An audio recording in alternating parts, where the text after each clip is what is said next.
14 வயதில் கைகளில் தமிழ் கொடி ஏந்தி ஓடி வந்த இந்தி பெண்ணே, உன்னை எதிர்த்து நிற்கிறேன்.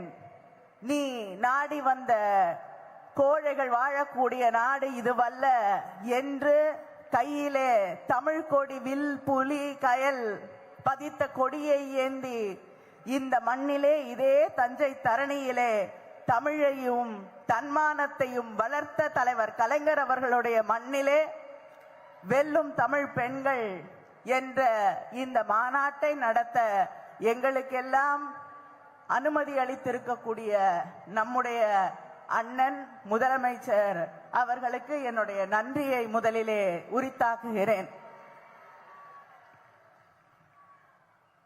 டபுள் என்ஜின் என்கிறார்கள். உங்களுடைய திராவிட என்ஜினுக்கு முன்னால் இந்த டபுள் என்ஜின் எல்லாம் டிஃபங்க்ட் என்ஜின், காலாவதியான என்ஜின், டெபக்கிள்ட் என்ஜின், தோல்வி அடைந்த என்ஜின், டிஸ்பேர்ட் என்ஜின், விரக்தி அடைந்திருக்கக்கூடிய என்ஜின் என்று ஒவ்வொரு நாளும் நிறுவி காட்டிக் கொண்டிருக்கக்கூடிய எங்களுடைய திராவிட நாயகரே, திராவிட மாடல் ஆட்சியின் தலைவரே, அண்ணன் தளபதியே, உங்களை இந்த மாநாட்டிற்கு வருக வருக வருக என்று இங்கே இருக்கக்கூடிய அத்தனை சகோதரிகளின் சார்பிலே வரவேற்று, அதே நேரத்திலே இந்த வாய்ப்பிற்கு மீண்டும் என்னுடைய நன்றியை நான் தெரிவித்துக் கொள்கிறேன். இந்த மாநாட்டை இவ்வளவு சிறப்பாக, இதற்கு முன்னால் நடந்த மாநாடுகளை எல்லாம் விஞ்சக்கூடிய அளவிற்கு இவ்வளவு சிறப்பாக ஒவ்வொரு நாளும் தன் முதல் மாநாட்டை நடத்துவது போன்ற அக்கறையோடு நடத்தி காட்டி இருக்கக்கூடிய நம்முடைய மண்டல பொறுப்பாளர், முதன்மை செயலாளர், மரியாதைக்குரிய அமைச்சர் அண்ணன் KN நேரு அவர்களே, இந்த மாநாட்டிலே கலந்து கொண்டு உரையாற்றி இருக்கக்கூடிய நம்முடைய துணை முதலமைச்சர், இளைஞரணி செயலாளர், அடுத்த மாநாட்டை நடத்த போகக்கூடிய நம்முடைய உதயநிதி அவர்களே, கழகத்தின் துணை பொதுச் செயலாளர்கள் அண்ணன் பொன்முடி அவர்களே, ராஜா அவர்களே, அமைச்சர் சாமிநாதன் அவர்களே, கழகத்தின் அமைப்பு செயலாளர் அண்ணன் RS பாரதி அவர்களே, முன்னாள் அமைச்சர் மரியாதைக்குரிய அண்ணன் பழனிமாணிக்கம் அவர்களே, TKS இளங்கோவன் அவர்களே, அமைச்சர்கள் MRK அவர்களே, SS சிவசங்கர் அவர்களே, அன்பில் மகேஷ் பொய்யாமொழி அவர்களே, ரகுபதி அவர்களே, CV கணேசன் அவர்களே, கோவி செழியன் அவர்களே, மெய்யநாதன் அவர்களே, கயல்வெளி அவர்களே, TRB ராஜா அவர்களே, இந்த நிகழ்ச்சியிலே கலந்து கொண்டிருக்கக்கூடிய எங்களுக்கெல்லாம் வழிகாட்டியாக இருக்கக்கூடிய அம்மையார் கால் மார்க்ஸ் அவர்களே, மகளிரணி தலைவர் அம்மையார் விஜயா தாயன்பன் அவர்களே, மகளிரணி செயலாளர் ஹெலின் டேவிட்சன் அவர்களே, மகளிர் தொண்டரணி செயலாளர் நாமக்கல் ராணி அவர்களே, இணை செயலாளர்கள் குமரி விஜயகுமார் அவர்களே, தமிழரசி அவர்களே,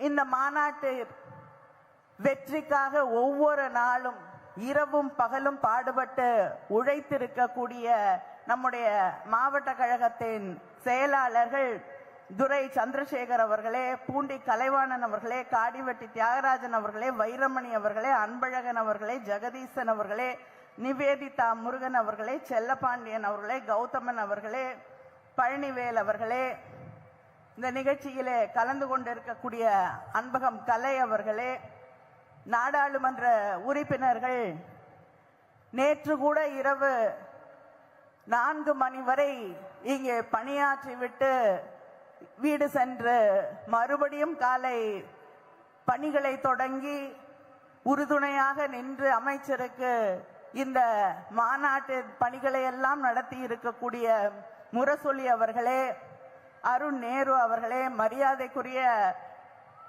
கல்யாண சுந்தரம் அவர்களே, சட்டமன்ற உறுப்பினர்களே, இங்கே நம்முடைய அண்ணன் தளபதி அவர்களுடைய வாகனத்திற்கு முன்னால் வண்டி ஓட்டி வந்த மாலதி அவர்களே, யாழினி அவர்களே, நிகழ்ச்சியை தொகுத்து வழங்கி கொண்டிருக்கக்கூடிய ரேகா பிரியதர்ஷினி அவர்களே, மேடையில் இருக்கக்கூடிய மகளிர் அணியுடைய மகளிர் தொண்டர் அணி நிர்வாகிகளே, இந்த நிகழ்ச்சியிலே கலந்து கொண்டிருக்கக்கூடிய கழகத்தின் மூத்த முன்னோடிகளே, முன்னணி செயல் வீரர்களே,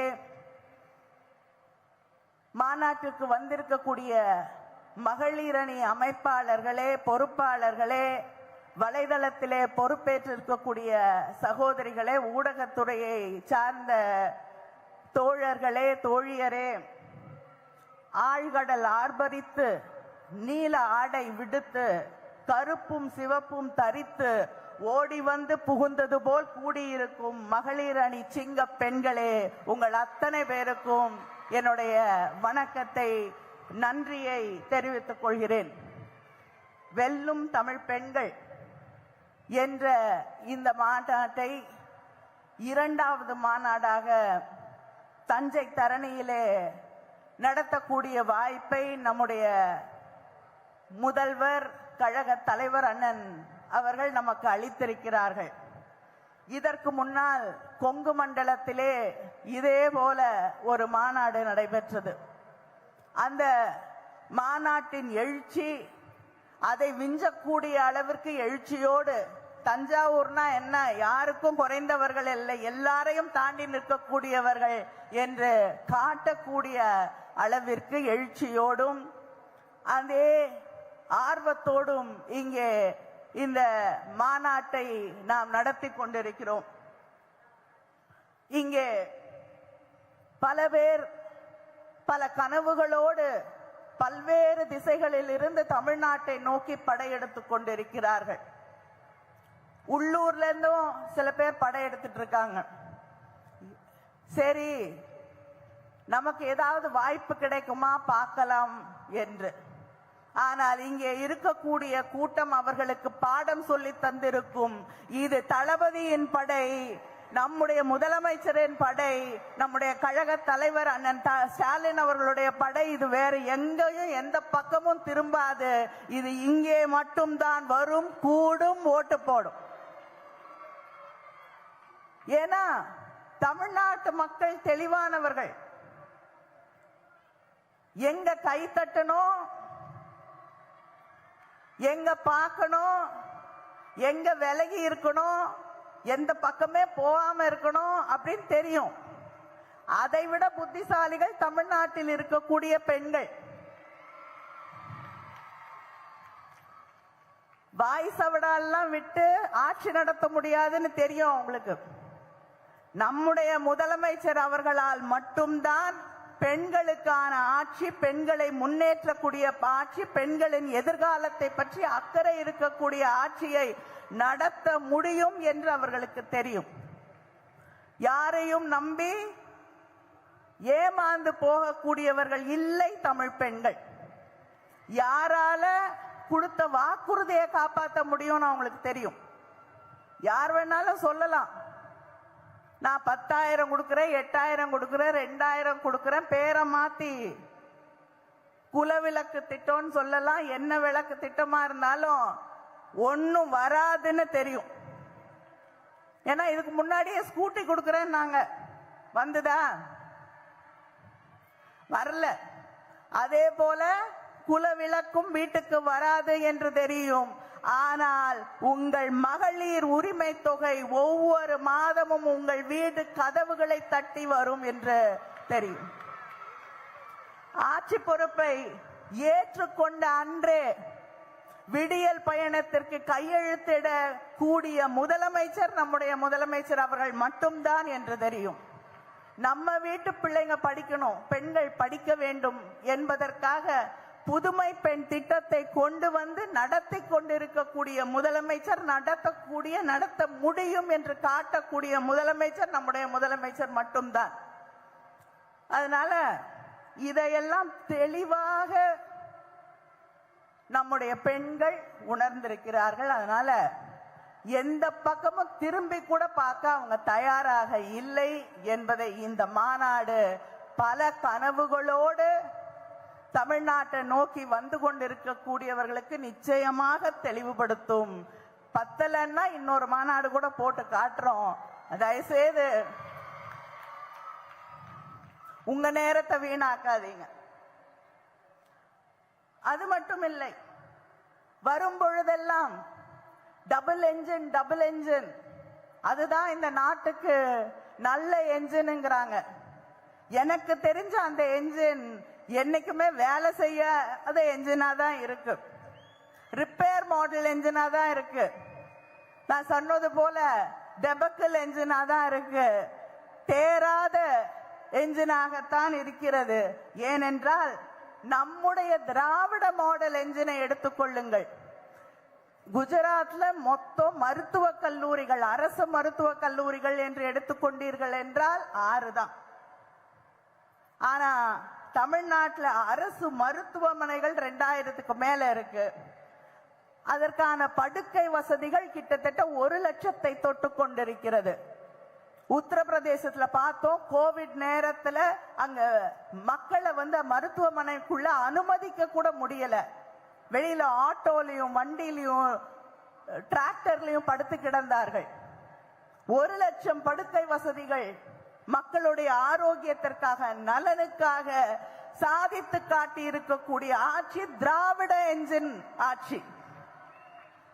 அதே போல தமிழ்நாட்டில் தான் தொழில் வளர்ச்சி அதிகம். கிட்டத்தட்ட 38,000 தொழிற்சாலைகளுக்கு மேல் இருக்கக்கூடிய மாநிலம் தமிழ்நாடு. அதுல உதய் பேசும் பொழுது குறிப்பிட்டது போல அந்த தொழிற்சாலைகள்ல வேலை செய்யறதுல 42% பெண்கள்.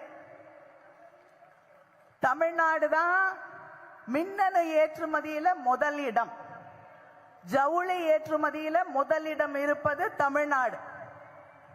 வேற எந்த என்ஜினும் டபுள் என்ஜினும் இந்த சாதனை எல்லாம் செய்யவில்லை. பெண்களுக்கு எதிரான குற்றங்கள் என்று தமிழ்நாட்டை பார்த்து சொல்கிறார்கள். நீங்க ஆட்சி செய்து கொண்டிருக்கக்கூடிய டபுள் என்ஜின் ஆட்சிகளிலே, அந்த மாநிலங்களிலே தான் பெண்களுக்கு எதிரான குற்றங்கள் அதிகமாக இருக்கிறது.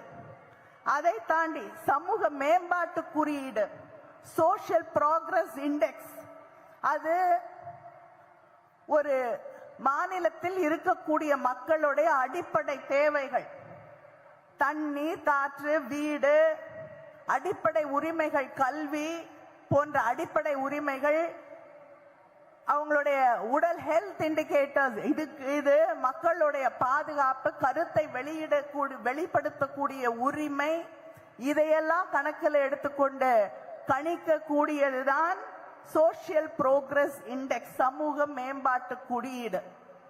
அதுல மிகப்பெரிய மாநிலங்களிலே முதலில் இருப்பது தமிழ்நாடு. எல்லாத்தையும் சேர்த்து ஒருங்கிணைச்சாலும் முதல்ல இருக்கிறது தமிழ்நாடு. பெரிய மாநிலங்களை கணக்கு எடுத்துக்கிட்டீங்கன்னா, அதுக்கு முன்னாடி இருந்தீங்கன்னா புதுச்சேரி, கோவா போன்ற சின்ன சின்ன மாநிலங்கள் நமக்கு முன்னாடி இருக்கலாம். ஆனால் பெரிய மாநிலங்கள்ல முதல்ல இருக்கிறது தமிழ்நாடு தான். உங்களுடைய டபுள் என்ஜின் இருக்குல்ல, உத்தரப்பிரதேசம், மத்திய பிரதேசம், ராஜஸ்தான் எல்லாம்